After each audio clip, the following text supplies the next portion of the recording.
And a very good afternoon from the heart of Paris, where joined by Rob Harris, our sports correspondent, if you don't know me, Adam Parsons, our Europe correspondent.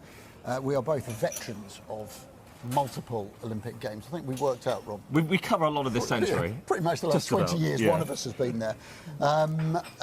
Busy morning here in Paris. I have been covering this story of these arson attacks. There have been at train stations that have been full of people. Wait to see the sports minister is very stressed. We don't know who's behind these attacks, but they've caused massive disruption. You've had a busy morning as well? Well, exactly, with the fallout from it, and it's a reminder of these unexpected stories that can hit in Olympic week on the day of the Olympics, and obviously trying to work out just the scale of this attack across the network and the impact on the Games. And it's where, of course, we have to weigh up then what is the true disruption that might be caused the opening ceremony, what is a wider national issue. And some Team GB athletes were on the way here to Paris. I believe they just got slightly delayed on the Eurostar. But it is one of those stories we're still trying to work out just who might be behind it, how sophisticated were the attacks, because it seems like it, doesn't it, from what we're learning about it's certainly coordinated. The Sports Minister, Amélie Oudéa-Castéra, saying to me that it was sort of coordinated sabotage. So it's obviously not something that's just been done by a few lads setting fire to some. I should say, Rob, it's not the first time that the start of an Olympics has been shrouded in some kind of controversy, is it? No, in terms of issues that disrupt the opening day. There can be transportation issues, but far more serious was in 2018 in South Korea at the Winter Olympics, when something that was really about causing embarrassment. There were cyber attacks on the South Korean infrastructure at the Games, which were later blamed on GRU, the Russian intelligence, led to charges in the US, although all the agents are in Russia. It stopped people doing things like printing out tickets, which is obviously quite embarrassing for the organisers, took out data systems as well, and that showed the real level of sabotage underway. And we saw again later on attempts to do the same in terms of cyber attacks on the Tokyo Games. And just last Friday, they had a sort of dress rehearsal, as they called it, for potential attacks on this infrastructure with the global IT meltdown. It took out things like accreditation systems. And it took them time to put the systems back on board. And it has been one of the big concerns they've been talking about. It's not seen like, we obviously see the physical security infrastructure, the masses of police and soldiers on the streets to prepare and guard against a potential terror attack. The fear of cyber attacks is something really a priority for the organisers. Well, thank you. And thank you to all of you for sending in questions for Rob and I. Rob has just segued beautifully into our first one, which is from Peter Wagner. Peter sent us a few, but here's one from you. Given the current global political climate, recent history of terrorist attacks in Europe, how will Paris ensure the safety of athletes, spectators and residents? I mean, one thing is an enormous amount of police, military, private security on the streets, helicopters. There's a no-fly zone of 90 miles. No-fly zone, boats that will be accompanying the opening ceremony. But it's not just about people on the streets, is it? No, and the streets do seem very quiet. We were down by the Seine, and obviously got partial lockdown, so they are restricting traffic, aren't they?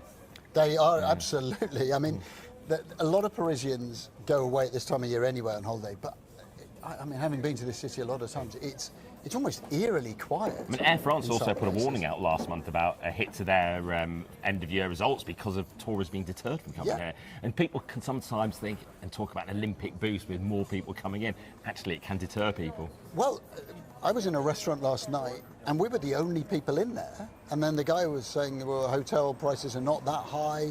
They're not much higher than they were last year. I think there's plenty of vacancies. I think a lot of people think, I'll never get into a city. And then turns out they do. Well, that question about security. The security in the global political climate, there have been concerns raised by both the International Olympic Committee, even Microsoft's experts on this, about attempts to sow fear, and particularly from Russia. They're accusing Russian agents of trying to use disinformation to put people off from coming here. Now, the methods involved are quite incredible, with some getting used to the use of AI technology. People might know a film, Olympus Has Fallen, from I think 11 years ago. A fake version using an AI Tom Cruise, Olympics Has Fallen, was created to try to put people off coming. Also, things purporting to be terror warnings as well. That just shows the level of sort of sophistication of the sabotage that is underway. The IOC have also had people pretending to be Olympic officials calling them, and it all comes back to Russia. Why? Of course, it's not only the war in Ukraine, which led to Russia being banned from these games, along with Belarus as its war ally. But Russia was previously banned from the previous 3 games, of course, because of the state-sponsored doping scheme and the subsequent cover-up. So, multi-year issues. Doping. A couple of people have got in touch with us, Rob, and want to know about doping. It's a perennial question about Olympics. Can you believe what you're seeing? How much of doping is going on in the background? When I first started covering Olympics, it was obviously massive tetrahydrogestrinone. I remember being there. You can reel it off. I can remember THGs to this day. But I think there's a perception that it has been counted, and yet at the same time, the Russians and the Belarusians banned from these games, and yet there will be Russian athletes still here, and a lot of people I think are uneasy about that. So there's also a difference. So they were allowed in as neutrals at the previous games, called ROC, the Russian Olympic Committee. Yeah. But of course, when you're still mentioning, you're calling them Russia, and they could use colours linked to the Russian flag as well. This time it is a more severe ban, so they can only appear as neutral athletes, no Russian flag, uniforms at all, no anthem. But there was a softening of position. Britain and other European countries, the sports ministers, were leading a charge about a year or so ago for a complete ban on Russian athletes. But that position softened, I think, because they couldn't threaten, or else they weren't going to boycott these games. France never supported them. And we saw in other sports, like in tennis, where originally there was a ban on athletes at Wimbledon, then there were sanctions threatened, so they had to back away from that. So those calls for a complete ban on Russia and Belarus melted away. But of course, concerns particularly by the Ukrainians about any Russians here competing. The Russians who are here under strict rules, like they can't have links to the military or anything to do with the war. But the reason for the ban is because Russia has attacked Ukrainian sports facilities. They've also claimed Ukrainian territory in terms of sporting events as well. So that's the IOC's reasoning, because they face some tough questions about why you banned Russia and not other countries involved in diplomatic disputes and wars. There's one I'm going to throw at you, because this is about AI and surveillance. AI to monitor hundreds of thousands of social media accounts. I mean, the IOC, well, there's really the Paris organisers here, but working with the IOC, how are they going to use AI more cleverly? Because, as you said, that Olympics has fallen. I mean, that was AI, and it fooled people. I mean, this is a danger, really, to the integrity of these games at some level. And the question I put to the IOC President Thomas Bach the other day is, how difficult is it to assess the viability of threats and which are real threats, which are fake threats, when they can often face these decisions? I know from Sports Tube, on the day an event like an opening ceremony, they're told of something, and sometimes they have to make the decision: do you call this event off or stay with it going ahead? So there are those challenges. There are broader uses of AI. The cameras in the streets, they have to have a special law passed here to allow them to be used for facial recognition. Because it's been a big thing for the French for a long time, for not having these things because of personal data and a kind of general discomfort with facial recognition data. Yeah, but then AI has also been used to try to spot social media abuse that athletes do face, and it'll be used in the forms of technology as well. And they're actually looking at the future agenda, how AI will change. But interestingly, Thomas Bach, the IC boss, the other day said the one thing that AI won't change is you're still going to have athletes running in races. So while we talk about the rest of the world, about AI taking away jobs, he seems certain that we'll still have real athletes competing at these games. But just this very week, they have approved the first Olympic Games for gamers.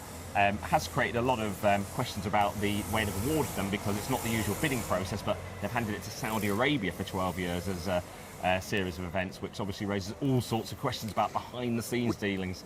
But by the way, Thomas Bach and his relationship with Saudi Arabia is a question for another time. We could do an entire show on that. Google it, that's an interesting... Look, you just mentioned there the sport. It's sometimes easy for journalists like us to come to Olympics and we talk about security and disruption and sponsorship, and then suddenly at the end go, oh, by the way, this is the greatest sporting event in the world.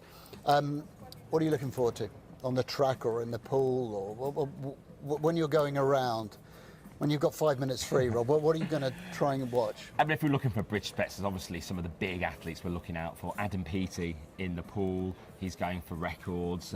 We've got Max Whitlock in gymnastics, Katrina Johnson-Thompson in athletics, and more broadly, Simone Biles in gymnastics. Yeah. These are some of the big names, but also, obviously, some of those perhaps less familiar with. We know Sky Brown is a 13-year-old, one in the skateboarding. She tried to qualify for the surfing, didn't manage to this Which, time. by the way, she would have been like crossing the Pacific. To do 2 events would have been extraordinary.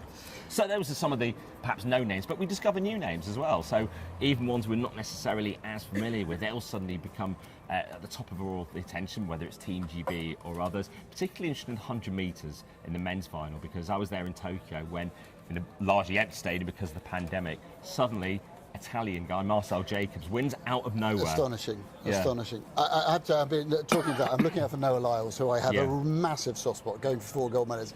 I don't think he's going to do it. I think he'll miss out on the 100. I mean, Keely Hodgkinson.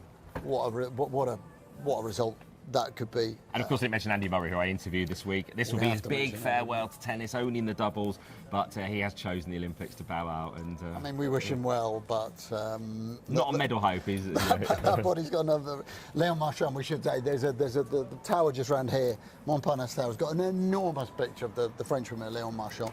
Yeah. Right, I mean, so many more people to look at. Max Whitlock, by the way, not far from where I am. This is his last Olympics, isn't it? It is, and way to sign in out. these venues, one key point is this has not been a games where so much has had to be built. We've not been spending the months beforehand about will things be completed, what are they going to be using events for, the stadiums for afterwards. They have largely used existing infrastructure. Watch out for the Eiffel Tower. Events going to be taking place there, Versailles, the Equestrian. So a lot of landmarks, as we'll see in the opening ceremony tonight, if the rain holds off.